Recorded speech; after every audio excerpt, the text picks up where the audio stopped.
قرآن کی ایک آیت ہے، اس کا ترجمہ ہے، اے ایمان والو اجتناب کرو بہت زیادہ گمان کرنے سے، بلا شبہ بدگمانیاں گناہ ہیں۔ السلام علیکم، میرا نام ہے شاہد ایوب، آپ دیکھ رہے ہیں لرننگ ٹو لیو۔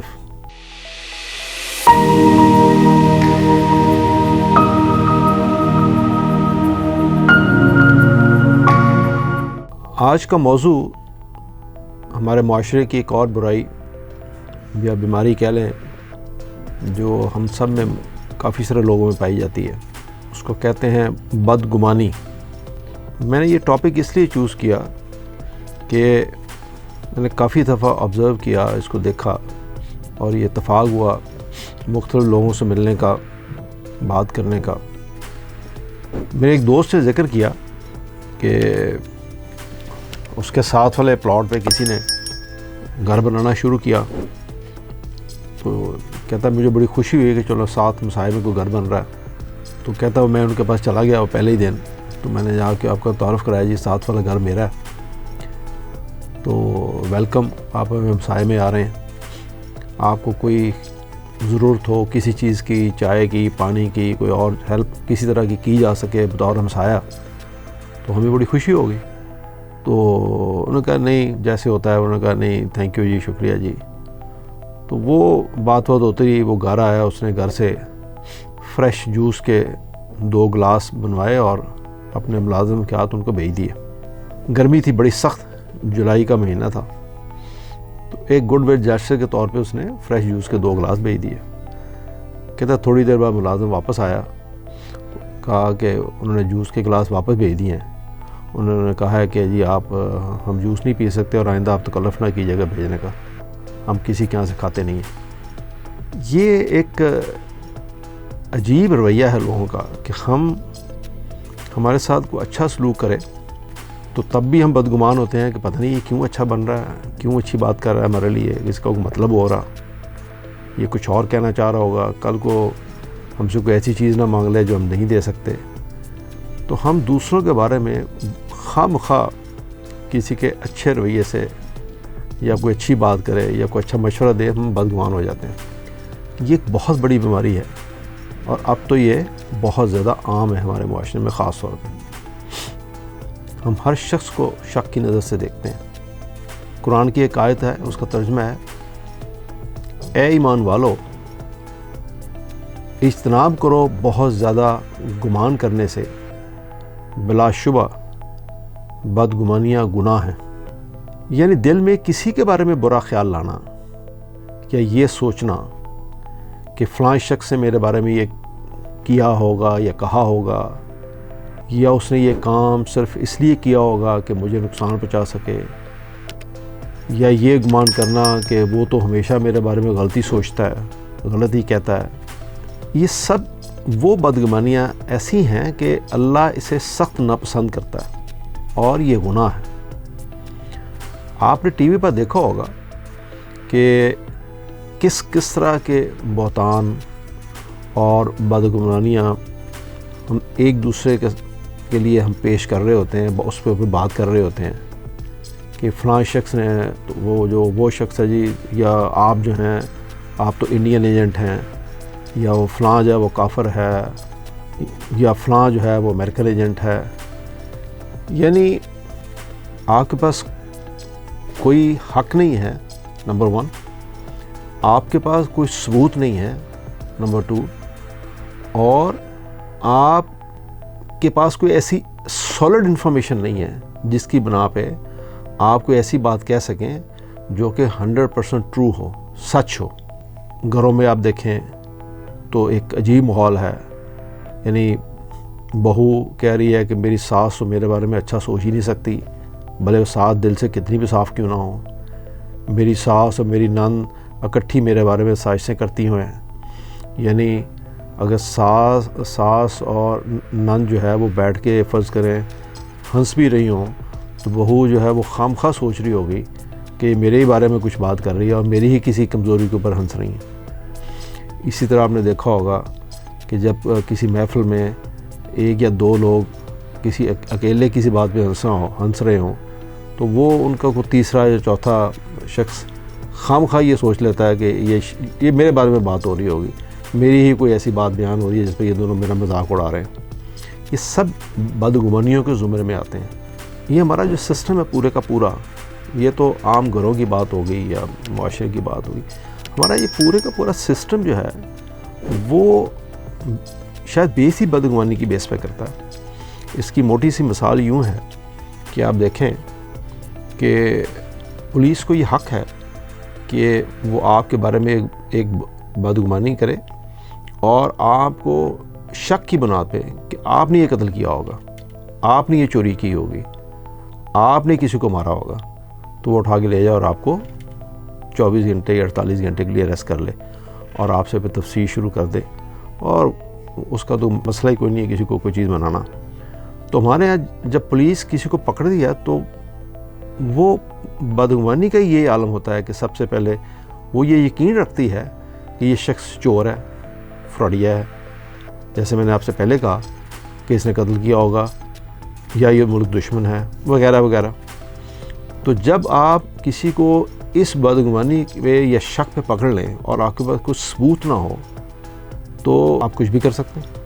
یعنی اہل یورپ جو مہذب معاشرے ہیں، میں ایک شخص کو میں جانتا ہوں پرسنلی ذاتی طور پہ،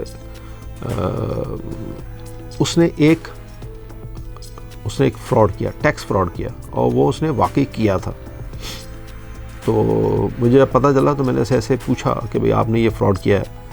تو اس نے کہا کہ میں نے فراڈ تو نہیں کیا، ایک ٹیکس کو مینیپولیٹ کیا ہے میں نے۔ تو ایز سچ یہ فراڈ نہیں ہے لیکن مینیپولیشن میں نے کی ہے ٹیکس کے اندر۔ تو وہ میں نے کہا پھر تو آپ کو سیدھا اریسٹ کر لیں۔ انہوں نے کہا نہیں، یہاں ایسا نہیں ہے۔ وہ 2 سال لگے اس ٹیکس ڈپارٹمنٹ کو وہاں پہ یہ پورا چیک کرنے میں اور اس کا ثبوت سارے اکٹھے کرنے میں، میک شیور کرنے میں کہ اس نے یہ کیا ہے۔ پوری انویسٹیگیشن کے بعد اس میں اس کو شخص کو بلایا بھی انہوں نے 3-4 دفعہ۔ تو پوری انویسٹیگیشن کے بعد، پورے ثبوت اکٹھے کرنے کے بعد، جب وہ 100% شیور ہو گیا کہ اس نے یہ کام کیا ہے تو پھر انہوں نے اس کو پکڑا، اور ظاہر ہے وہ ٹیکس ریکور کیا، اس کی سزا بھی۔ اس لیے آپ یہ دیکھیے کہ جتنے بھی مہذب ملک ہیں وہاں پہ جو پولیس کیسز ہیں ان کے جو وہ کسی کو مجرم ٹھہراتے ہیں یا اریسٹ کرتے ہیں تو سزا کی ریشو اباؤٹ 90 سے 95% ہے۔ ہمارے یہاں شاید 5-7% ہے۔ تو جب آپ بدگمانی کی بیس پہ یا شک کی بیس پہ یہ پورا کا پورا معاشرہ چل رہا ہوگا تو اس کا جو رزلٹ ہے وہ یہی اسی طرح کا آتا ہے۔ تو نیٹ جو اس کا لب لباب کیا ہے؟ اس کا لب لباب یہ ہے کہ ہمارا جو معاشرہ ہے وہ گھر کا ماحول ہو، یہ پولیس کا نظام ہو، وہ ٹیکس کا نظام ہو، وہ سول سروس ہو، وہ ہم آپس میں ملنے جلنے، رشتہ داریاں، یہ سارے کا سارا بدگمانی سے شروع ہوتا ہے اور یہیں ختم ہو جاتا ہے۔ حالانکہ ہمیشہ حسن ظن رکھنا چاہیے، یہ سوچ کا نہ کسی کے بارے میں دل میں یہ چیز بٹھا لیں کہ فلاں تو یقیناً میرے خلاف ایسا ویسا ہی کرے گا، یا ایسا ہی میرے بارے میں برا ہی سوچ رہا ہوگا، یا یہ میرے خلاف ایسا کام کرنے والا تھا، یا اگر میں اس کو نہ کہتا تو یہ میرے خلاف کیسی حرکت کر دیتا۔ اسی طرح کی جو بدگمانی ہے، یا یہ جو ہنس رہا ہے تو یہ میرے ہی کسی ویکنس کے اوپر ہنس رہا ہے، یا اس طرح کی کوئی بھی بدگمانی، اس سے پرہیز کرنا چاہیے اور ہمیشہ حسن ظن کا ثبوت دینا چاہیے۔ میں ایک چھوٹے سے واقعہ سے آپ کو یہ بات ایکسپلین کرنے کی کوشش کرتا ہوں، آپ اس کو سنیے۔ اور یہ مجھے کسی نے بھیجا، بڑا اچھا واقعہ ہے، سوچنے کے لیے کافی آپ کو یہ ایک مجبور کرے گا کہ آپ سوچیں کہ بدگمانی کا کیا رزلٹ ہوتا ہے۔ ایک ٹیچر کہتی ہے کہ میں نے طالبات کی ایک ٹیم کو سال کے آخر میں ایک پروگرام میں ان کی ماؤں کے سامنے ایک نظم پیش کرنے کے لیے کہا، تیار کیا، ان کو ٹرین کیا، ان کی پریپریشن کروائی، کافی ساری ریہرسل کروائی۔ ریہرسل کے بعد وہ پروگرام شروع ہوا اور ان بچیوں نے وہ نظم پیش کرنی تھی۔ ان کی یہ جو انہوں نے پرفارمنس دی، ان کی اس خوبصورت کارکردگی، اور اس وقت پانی پھر گیا جب ایک بچی جو اپنی سہیلیوں کے ساتھ وہ نظم پڑھ رہی تھی اسٹیج کے اوپر، تو اس نے اچانک اپنے ہاتھ، جسم، انگلیوں کو حرکت دینے لگی اور اپنا منہ کسی کارٹون کے کریکٹر کی طرح بنانے لگی. اس کی عجیب و غریب حرکات جو تھیں وہ باقی جو تمام بچیاں اس ریہرسل میں شامل تھیں وہ کافی پریشان تھیں کہ بیکاز وہ حرکتیں جیسے ایسے ایسے ایسے ایسے ایسے کر کے یہ حرکتیں جو ہوتی ہیں تو وہ باقی بچیاں پریشان تھیں کہ بھئی یہ اس میں تو ریہرسل میں یہ چیزیں شامل نہیں تھیں. تو وہ ٹیچر کہنے لگی کہ میرا دل چاہا کہ میں اٹھوں اور اس بچی کو ڈانٹ دوں اور اس کو وہاں سے کھینچ کے نیچے لے آؤں اور اس کو اس پارٹیسپیشن سے ہٹا دوں، باقی بچیاں وہ اپنی جو کام ہے وہ کرتی رہیں. کہتی پھر میں یہ اب یہ سوچ ہی رہی تھی اور یہ میں اتنی دیر میں جو ہیڈ مسٹر تھی اسکول کی اس نے بھی آگے کہا کہ یہ بچی بڑی بدتمیزی کر رہی ہے، تو یہ بڑی عجیب و غریب حرکتیں کر رہی ہے، تو باقی سب لوگ بڑے ڈسٹرب ہو رہے ہیں، تو یہ اچھی چیز نہیں ہے. کچھ جو وہاں پہ لوگ بیٹھے ہوئے تھے وہ بچی کی حرکتیں دیکھ کے وہ اس کو مذاق سمجھ رہے تھے، وہ ہنس رہے تھے کہ یہ بچی شاید پاگل ہے، یہ کیا اس طرح کی کوئی سمجھ نہیں آ رہی تھی ان کو یہ کیا کر رہی ہے. اچھا وہ فنکشن بڑا امپورٹنٹ تھا، تو وہ جو ہیڈ مسٹر تھی وہ ٹیچر کے پاس آئی، اس نے کہا کہ اس بچی کو ہٹاؤ وہاں سے اور اس کو اسکول سے خارج کرو کہ یہ بچی یہ سارا پروگرام جو ہے نا وہ درم بھرم کر دیا اور یہ بڑی فضول حرکتیں کر رہی ہے. تو جیسے ہی نظم ختم ہوئی تو ٹیچر کہتی ہے میں جلدی سے اسٹیج کی طرف گئی اور اس لڑکی کو زور سے پکڑ کر کھینچا اور بولی تم نے اپنی سہیلیوں کے ساتھ نظم پڑھنے کی بجائے یہ آل فال حرکتیں کیوں شروع کر دی تھیں؟ وہ بچی کہنے لگی اس لیے کہ میرے اس پروگرام جو ہے آج کا اس میں میری ماں بھی موجود ہے.